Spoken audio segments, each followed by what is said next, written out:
In the energy quadrant, taking a look at the July natural gas futures contract, which hit a new high today. 9.447 was that high. That was up over 5%, but we fell throughout the rest of the session. I should say in toward the end of the session, down to 8.772, which was down 2.46%.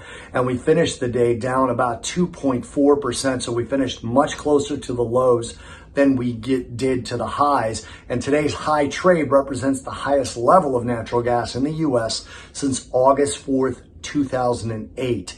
Again, we actually finished negative on the day and decidedly negative despite making that new high. Today's EIA weekly natural gas storage report showed a build of 80 billion cubic feet, which was lighter than the expectations of 87 billion and much less than the 5-year average of a build of 97 billion cubic feet. So this increased supplies from 1.723 trillion to 1.812 trillion cubic feet, and it increased deficits, which sat at 310 billion cubic feet.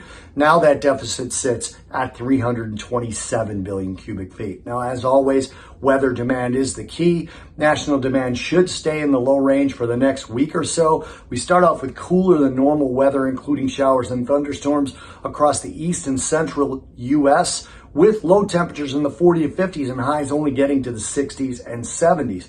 Temperatures in Texas and the South are going to become more comfortable, dropping to the 70s and 80s, and overly hot conditions will only be found in the Southwest, California, and parts of southern tip of Florida, with highs in the 90s, not reaching the high 90s, but still in the 90s.